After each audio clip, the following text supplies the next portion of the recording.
चलिए तो आज एक्सरसाइज करेंगे पार्ट 5 का कुटुंबानुरक्ति।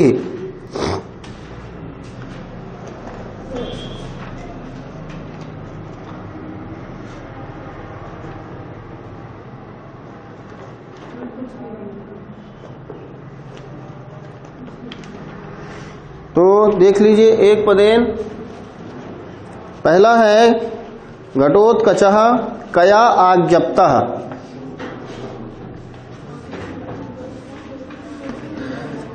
तो कया की जगह पर उत्तर लिखना है, ठीक है।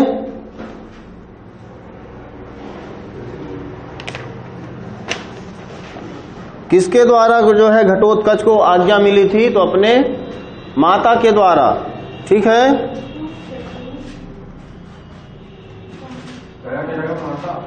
हाँ,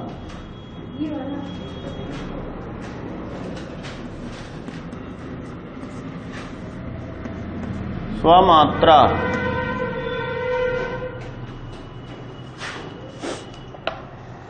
फिर है किमहम ब्राह्मणः इति कः उक्तवान।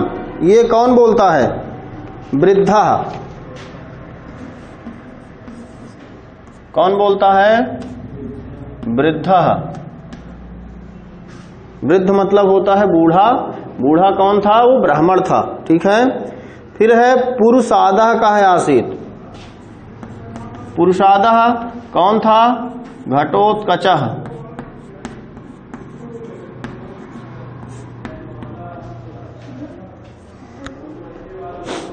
ठीक है।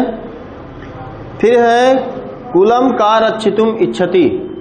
कुल को जो है रक्षा करने के लिए कौन इच्छा रखती है? तो हो जाएगा इसका जननी।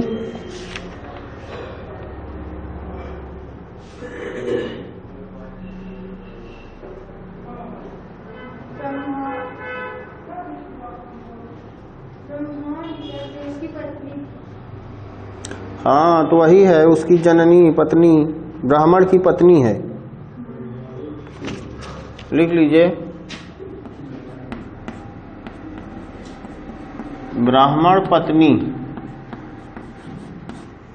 जो ब्राह्मण की पत्नी है वह जो है अपने कुल की रक्षा करने की इच्छा रखती है। ज्येष्ठा पितृसमः इति कयः उक्तम। जो भाई होता है, बड़ा भाई, वह पिता के समान होता है, ऐसा किसने कहा था? छोटे वाले ने कि बीच वाले ने? बीच वाले ने, तीसरे वाले ने। ज्येष्ठो भ्राता पितृसमः तृतीयः पुत्रः, ठीक है।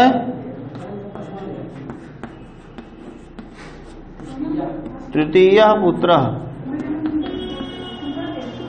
ये हो गया, ठीक है। आप देखिए है ही क्या इसमें?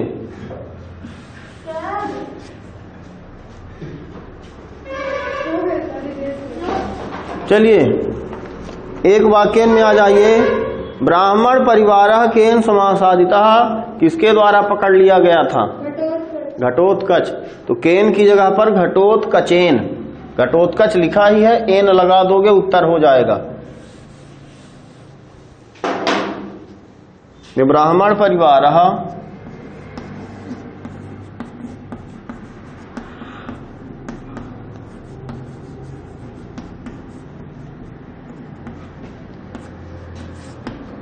घटोत्कचेन समासादितः आ रहा है, उसमें लिखा भी है प्रश्न में, ठीक है। खा का देख लो।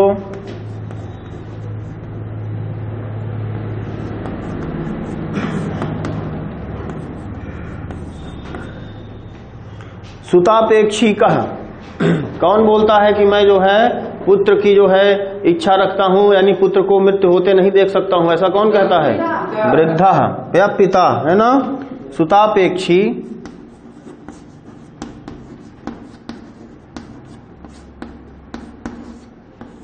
वृद्धः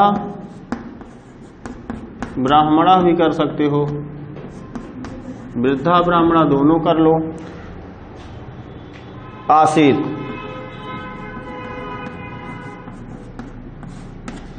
इसमें केवल जो है वृद्धा आसीत ये भी सही है, ब्राह्मणः आसीत ये भी सही है, और वृद्धा ब्राह्मणः दोनों लिखा है तो भी सही है, गलत कुछ भी नहीं है। ठीक है, एक ही बूढ़ा था और एक ही ब्राह्मण था और 3 उसके पुत्र थे।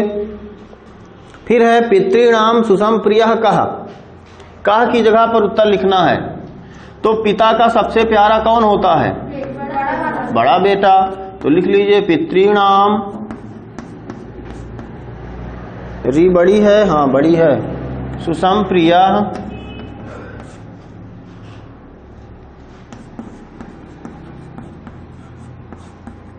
ज्येष्ठः पुत्रः।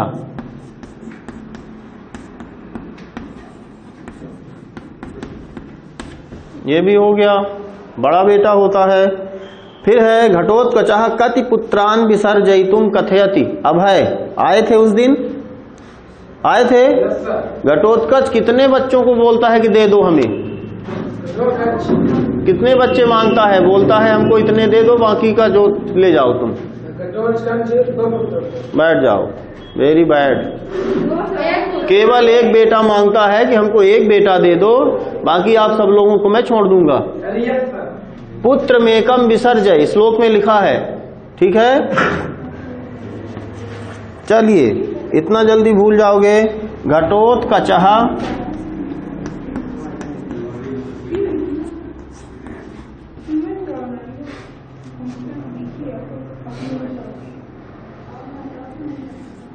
एकम पुत्रम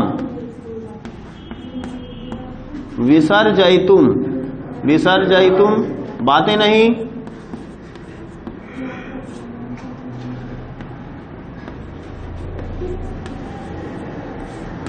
केवल एक पुत्र को जो है विसर्जन का मतलब होता है छोड़ देना।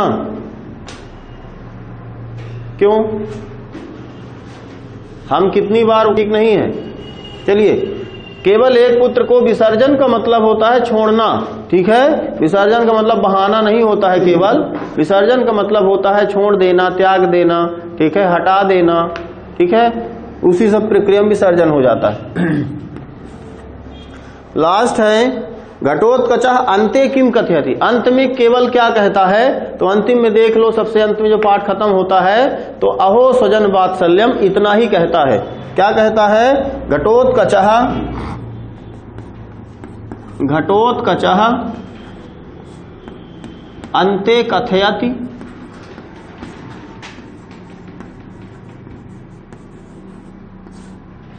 इसको ऐसे करो, अहो स्वजन वात्सल्यम।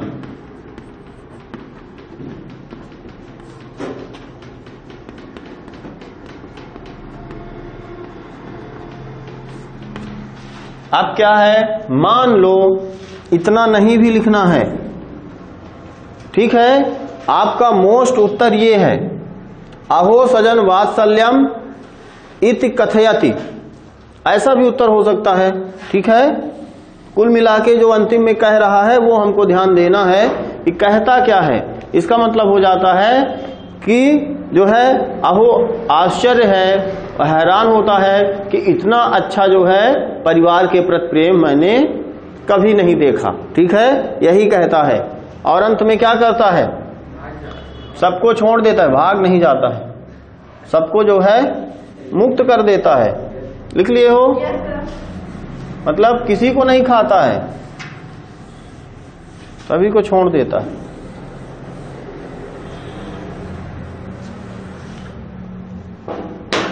अब देखिए, पतिमात्र धर्मिणी डैश डैश नाम पतिव्रतेति। पहले का क्या हो जाएगा? रिक्त स्थान,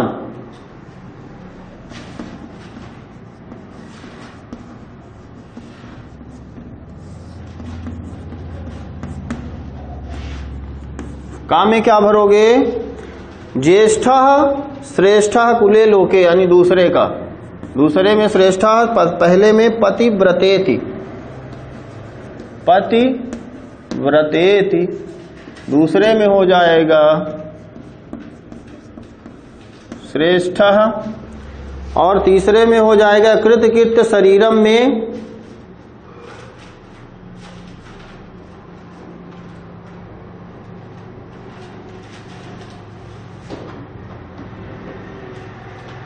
बलाबलम परिज्ञाय पुत्र।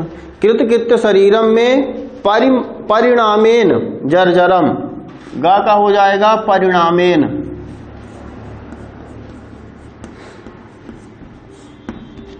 घा का हो जाएगा ज्येष्ठो भ्राता पितृसमः। पितृसमः मतलब हाँ। फिर है अंगा कि बलाबलम परिज्याय पुत्र मेकम विसर्जय।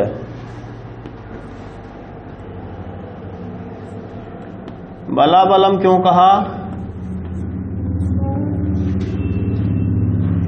क्योंकि ये कह रहा है कि छोटा बड़ा कौन ताकतवर है कौन कमजोर है ये सब छोड़ के केवल हमको एक पुत्र दे दो, कोई भी दे दो हमको, ठीक है। यही कह रहा है कि बलाबलम, ठीक है। परिज्ञा मतलब होता है छोड़कर, हमको एक पुत्र दे दो, घटोत्कच कहता है। अब ताकि कुछ विचार मत करो, और अगर एक भी नहीं दोगे तो क्या करूंगा, ये क्या कहा था? हाँ, अगर एक भी नहीं दोगे तो सबको खा लूंगा। चलिए जोड़ी मिलाइए। द्विज श्रेष्ठ वृद्धा, ठीक है।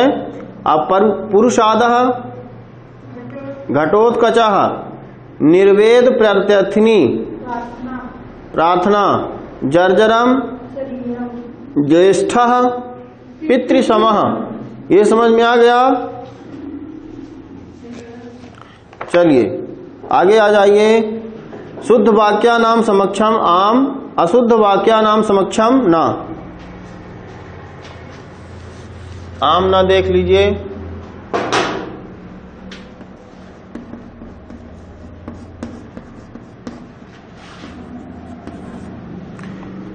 घटोत्कचः जनन्या आज्ञप्तः, ठीक है। जनन्या मतलब भी माता होता है, मात्रा मतलब माता होता ही है।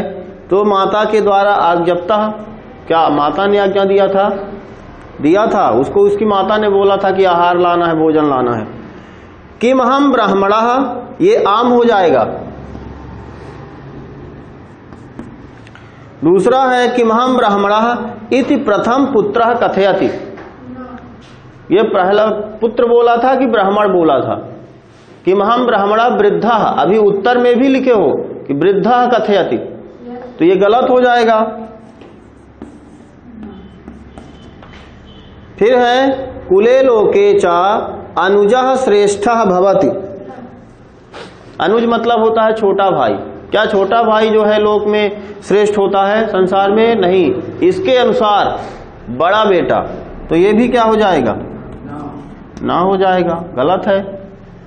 फिर है ज्येष्ठो भ्राता पितृसमः इति ब्रह्मवादी कथिता।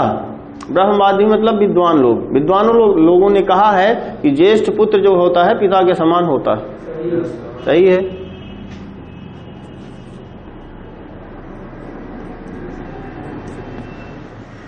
फिर है ब्राह्मणी पतिमात्र धर्मिणी आसीत। ब्राह्मणी जो थी वह केवल पति मात्र के लिए धर्मिणी थी नहीं, ठीक है।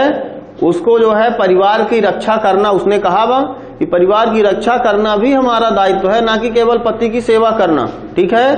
तो ये भी ना हो जाएगा।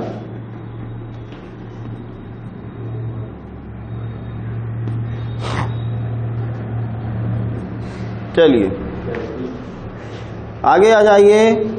मूल शब्द विभक्ति वचनम चा लिखत।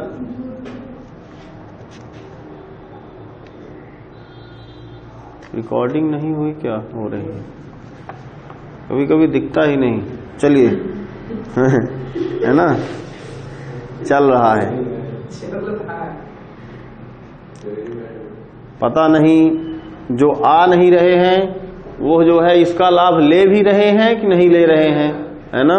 खैर हम अपना दायित्व निभा रहे हैं। पढ़ने का दायित्व जो है वो विद्यार्थियों का है, आपका है, और पढ़ाने का दायित्व हमारा है।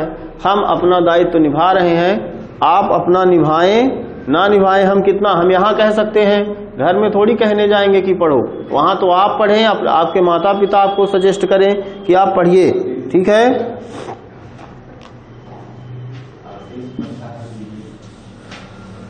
क्योंकि देखिए कुछ चिंता तो आपको भी होनी चाहिए अपने फ्यूचर की, अपने भविष्य की। मूल शब्द, विभक्ति और वचन। मूल शब्द, यहां विभक्ति हो जाएगी,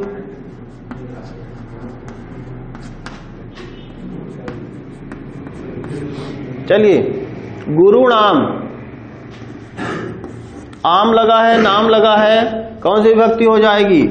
मूल शब्द हो जाएगा गुरु, छोटा ऊ, विभक्ति हो जाएगी षष्ठी, नाम लगा है तो बहुवचन।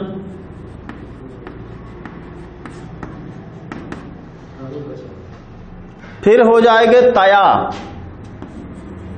तया हो जाता है तृतीया विभक्ति, तो हो जाएगा तत्, स्त्रीलिंग शब्द है, तृतीया, एक वचन है, ये एक लिख दिया, ये वचन लिख दिया।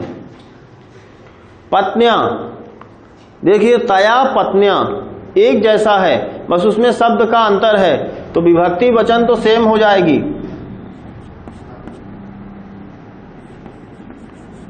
पत्नी शब्द हो जाएगा, बाकी तृतीया ही रहेगा और ये एक वचन ही रहता है। ठीक है, मया, त्वया, पत्न्या एक समान दिख रहा है, बस शब्द का अंतर है। भवंतम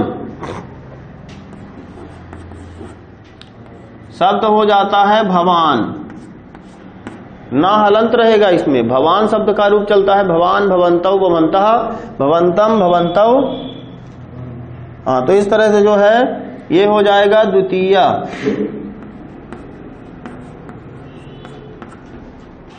फिर हो जाएगा भवंतम है एक वचन। क्या हुआ, बुक कहाँ है? लिखा है क्या? तो लिख क्यों नहीं रहे हो? हैं? क्यों नहीं लिख रही हो?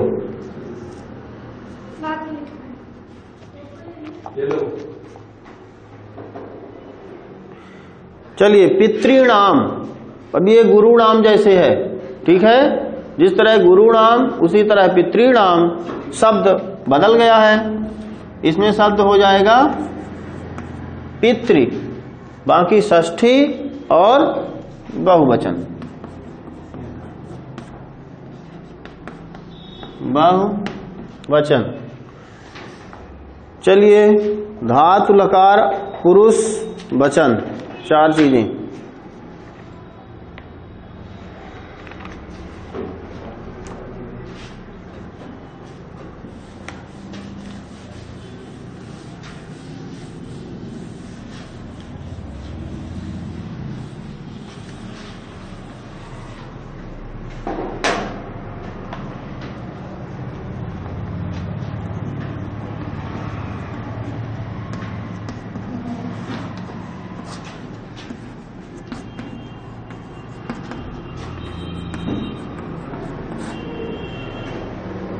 थोड़ा जल्दी लिखने का प्रयास करिए, क्योंकि हमारा कोशिश यही रहेगा कि अगले चैप्टर का भी एक्सरसाइज करा दें, समय बच जाएगा।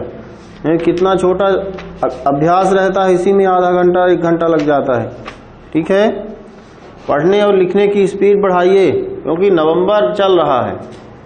ठीक है, नवंबर का मतलब होता है कि आधा निकल गया है। जुलाई से जोड़ेंगे तो जुलाई, अगस्त, सितंबर, अक्टूबर, नवंबर, 5 महीने, केवल 9 महीने क्लासेस चलती हैं आपकी।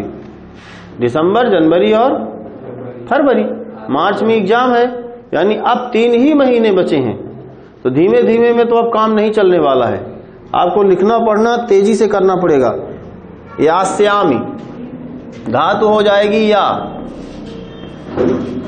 ठीक है, या धातु होता है लकार में हो जाता है लिट, लिट लकार मतलब भविष्य काल। ठीक है, फिर हो जाएगा पुरुष, तो उत्तम पुरुष,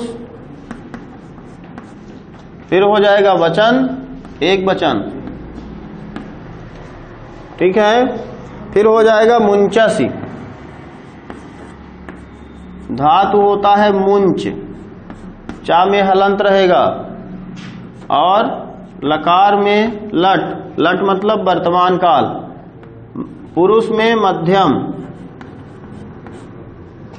और एक वचन। फिर अगला शब्द है होश्यामि, इसमें भी स्या लगा है, मतलब लिट लकार, हु धातु हो जाता है, ठीक है। लकार में लिट,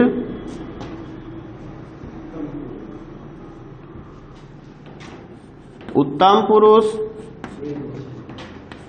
एक वचन, पता है कि लिखा है, वेरी गुड।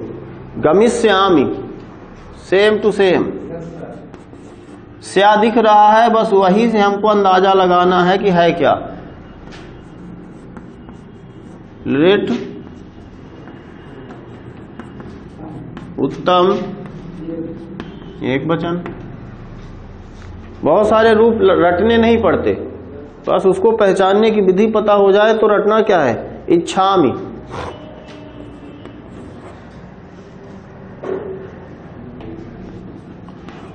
इस भी होता है और इच्छ, ऐसे कर लीजिए, इच्छामि, ये होता है लट लकार। मी लगा है मतलब उत्तम पुरुष, एक वचन। अब इसमें आपको कॉमन देख लीजिए, अगर जिसमें जिसमें मी लगा है सभी में पुरुष उत्तम ही है। सी लगा है मुंचस में तो मध्यम पुरुष है। अगर ती वाला लगा होता है, चाहे वो पठंती हो चाहे पठती हो, वो हमेशा प्रथम पुरुष का रहते हैं। ये भी हो गया।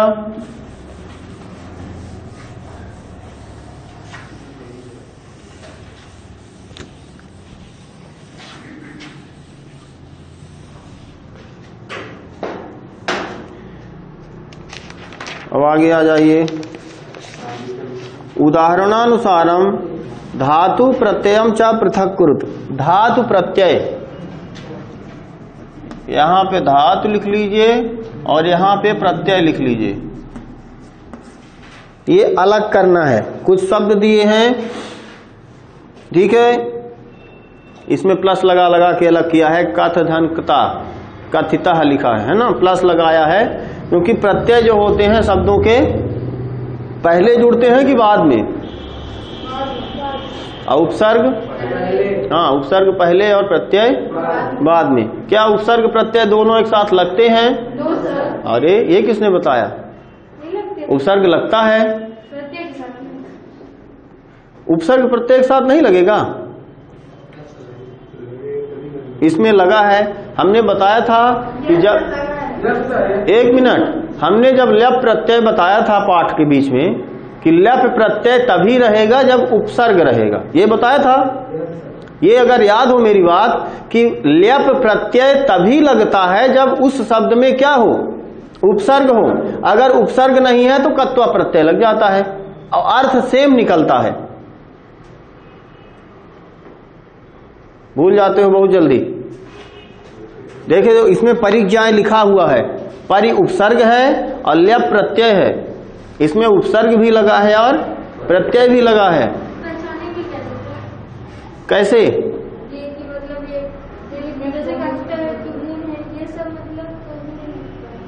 किसको कैसे पहचानोगे? मतलब कि कैसे दिखते हैं, जो प्रत्यय के नाम होता है। जैसे हमने बताया ल्यप प्रत्यय, जब आप पीछे तरफ व्याकरण देखोगे तो उसमें प्रत्ययों के नाम है जो साधारण से पिछले कक्षा में भी पढ़ते आ रहे हो। तुमुन प्रत्यय, कत्वा प्रत्यय, ठीक है, अनियर प्रत्यय। तो जो प्रत्यय होता है, जैसे दे दिया अनियर, ये प्रत्यय है, ठीक है।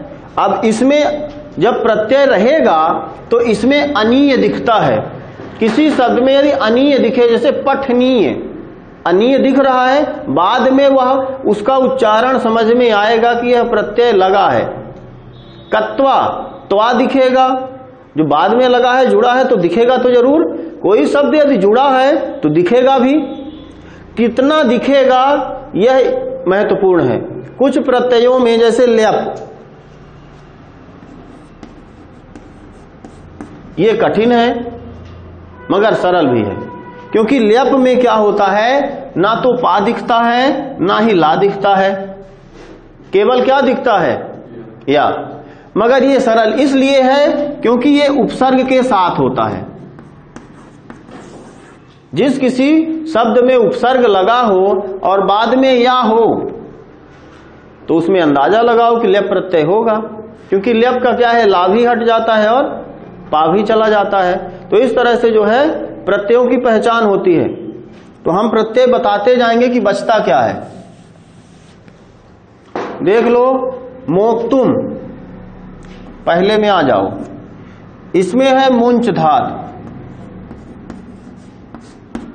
खुद भी लिख सकते हो, और प्रत्यय है तुमुन, बचता है केवल तुम।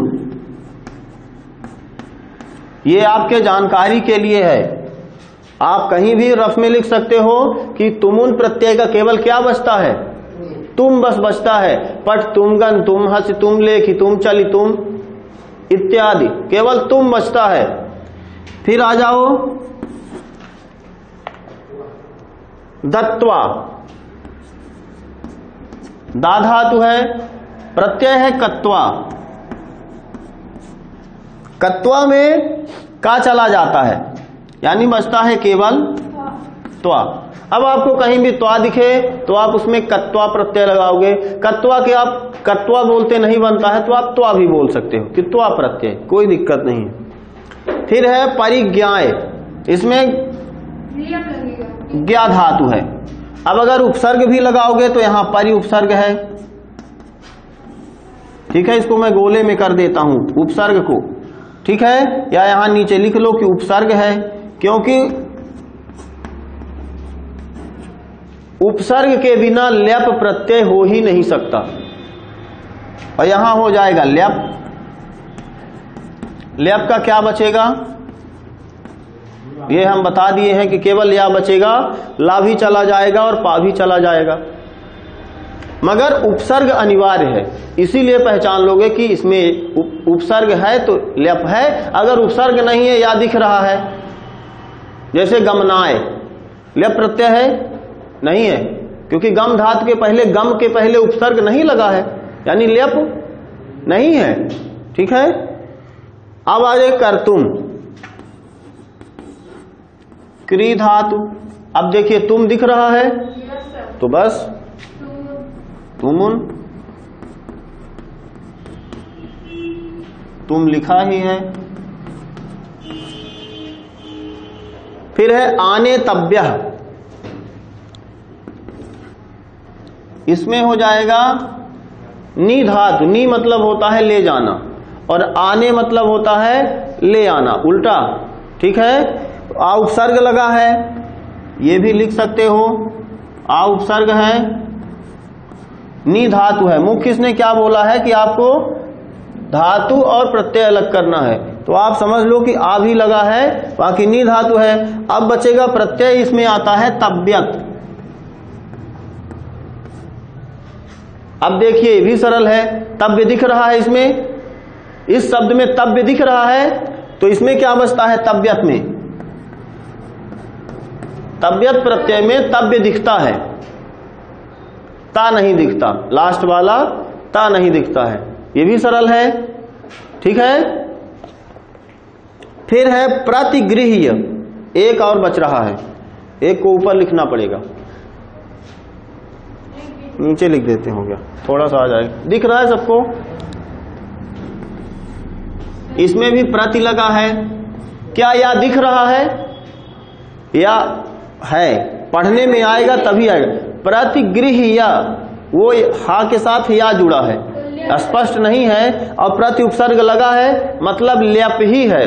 वो थोड़ा पढ़ने में ध्यान दोगे कि वो या है, हा के साथ या है, तो ये ग्रह धातु हो जाएगी, गृह धातु, सॉरी, और यहां पे ल्यप,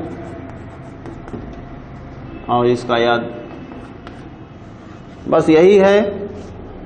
तो हम बताते जाएंगे, बीच में और भी प्रत्यय आएंगे, उनको भी, उनमें भी क्या बचता है ये हम बता देंगे।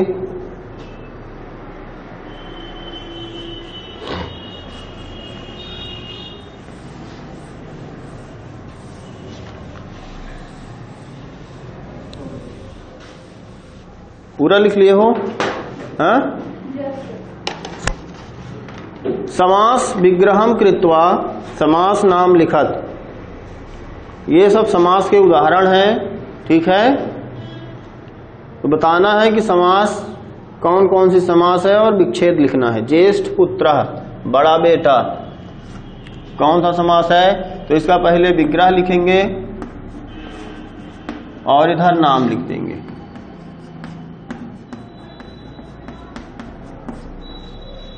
ठीक है,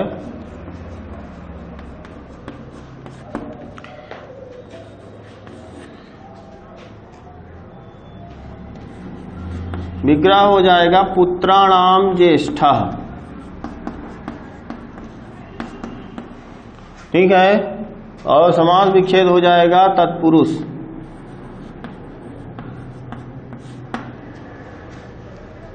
समास जब पढ़ाएंगे तो बताते जाएंगे।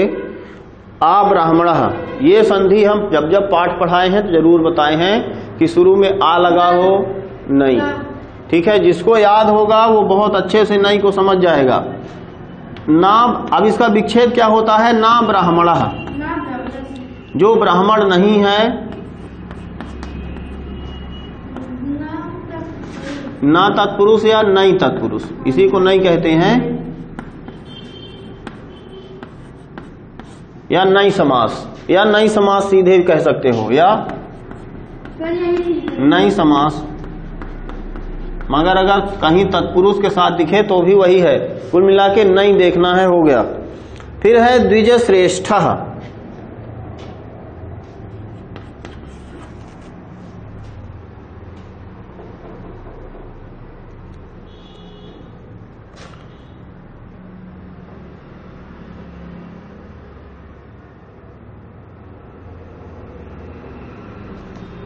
श्रेष्ठ द्विजः,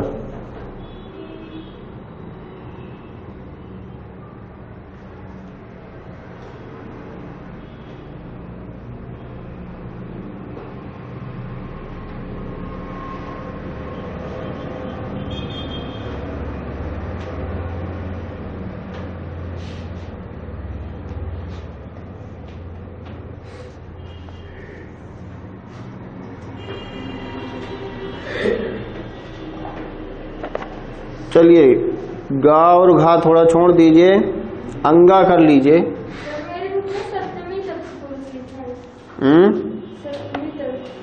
द्विजेषु श्रेष्ठ, यही लिखा है,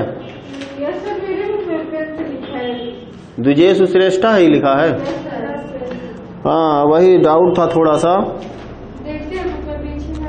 नहीं ठीक है, पीछे नहीं दिया होगा, समास दिया होगा, मगर समास के उदाहरण ये नहीं दिए हैं, नहीं मिलेंगे उसमें। जो है पीछे जो समास दी हुई है उसमें सामान्य उदाहरण दिए हुए हैं। ठीक है, आपके पाठ के उदाहरण उसमें एक भी नहीं मिलेंगे, उधर मत पलटो, पाठ के उदाहरण उसमें एक भी नहीं देगा।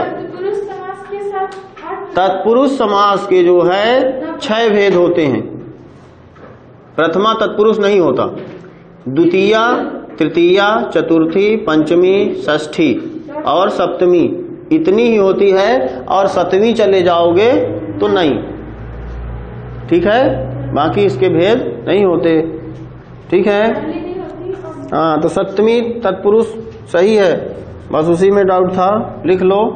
द्विजेषु श्रेष्ठ,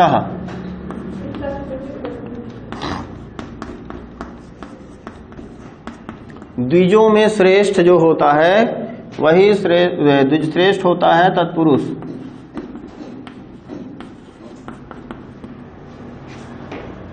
फिर है कृत कृत्यम,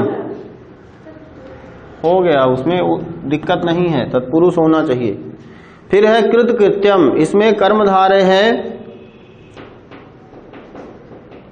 है ना? क्या? द्वंद्व नहीं होगा। अभी समास नहीं पढ़े। ठीक है, कृतम चा तत्कृत्यम, कृताकृत्य। जब कृताकृत लिखा हो तब जो है द्वंद्व होगा, क्योंकि कर्म और अकर्म ये द्वंद्व समास हो जाता है। राम और लक्ष्मण, है ना। कृतम चा तत्कृत्यम,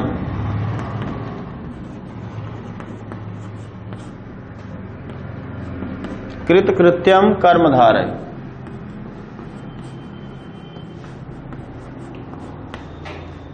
फिर हो प्राण रक्षणम, प्राणाय रक्षणम,